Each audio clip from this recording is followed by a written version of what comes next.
In a stunning power shift, the PFL has begun raiding the UFC's roster, signing ex-champions and undefeated prospects with million-dollar deals and full control over their careers. But behind the scenes, Dana White is in panic mode, fighting to contain the fallout. Thank you for all the kind words. I appreciate it. I am so tired. Literally said nothing to them, never spoke to them or anything. That entire story was an absolute bullshit lie. The craziest thing we've ever seen. In a jolt to the fight world, PFL started pulling talent from the UFC machine, signing ex-champs and unbeaten risers with seven-figure upside and real say over their careers. And the shockwaves hit fast because once Bellator folded into PFL, the calendar got bigger, the roster got deeper, and the pressure landed right on Dana White, who fired back on the MIC and turned a business move into a public jewel. But that wasn't the whole story, because Francis Ngannou choosing equity, freedom, and crossover. Thank you for all the kind words. I appreciate it. I am so tired of doing podcasts. I'm literally done with them. I'm not doing any more podcasts. Options sent a signal to every locker room that there was a second road to the top, and fans split between calling it smart leverage and calling it risk avoidance, while rumors suggested bigger boxing nights were the endgame, and what happened next would shake. PFL's going to pay this guy to train for a boxing match that may not even happen and that they might not even be involved in. How does that make any sense? It doesn't make sense to me. I mean, Anthony Joshua called it a gimmick fight this week. The market as names trickled over in quick bursts, Derek Brunson hunting fresh matchups, Thiago Santos bringing headline value, while testing headlines handed critics ammo, Vivian Araujo and Irian Da Silva boosting the women's ranks, and Sage Northcutt returning to the US scene with a calculated bet, and each signing repeated the same message: the alternative is real and it pays. Yet UFC punchback landing Kayla Harrison and reminding everyone, the traffic now runs both ways, and the heat spiked when doesn't want to take any chances. And he obviously didn't want to take a chance against John Jones.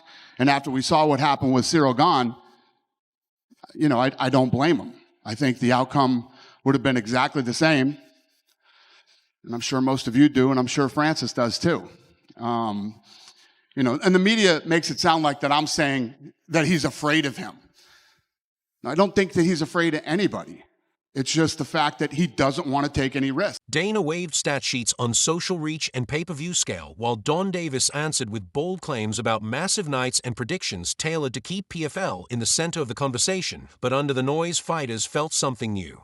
Leverage, because the PFL format promised clear targets and transparent purses, win and collect, instead of hoping a discretionary bonus shows up, and the changed phone calls across gyms and management offices as free agents could finally say check the other offer, and mean it's still the audience numbers and revenue tilted toward UFC, which filled arenas and stacked giant cards, while PFL landed select marquee spikes that proved the ceiling could crack on the right night with the right matchup, and PFL pushed global, with Europe building regional lanes and Africa under Francis aiming at a massive audience, making it less of a touring act and more of a footprint, and along the way missteps like multi-fighter test failures gave critics a megaphone, forcing PFL to tighten oversight while the rivalry kept rolling and pressure around the edges nudge change inside UFC, with base pay bumps, faster contender series signings, and sweeter retention packages for blue-chip prospects even if the core model stayed the same, and through it all the decision that matters to athletes stayed simple: control, because equity in select deals, greenlit crossovers, and clearer activity timelines make a career feel planned,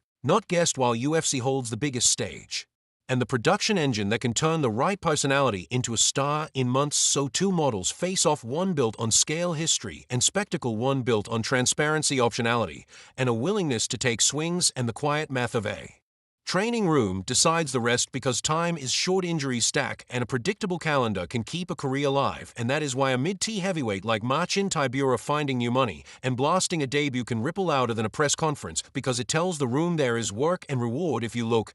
And the feud itself became part of the product, with presser clips acting like promo trailers, and every claim turning into a counterclaim, and every chart into a headline. And when you zoom out, the picture is clear: UFC still leads by miles in revenue, depth, and reach, while PFL is no longer a novelty but a functioning alternative with real names, real money, and a global plan. And the next two seasons decide whether that runway becomes rhythm with consistent cards, stories, and distribution, or whether gravity pulls the sport back to one center. And until then, the tension keeps everyone sharp. PFL proving it is more than a handful of massive nights, and UFC proving that modest raises and select signings keep the room satisfied.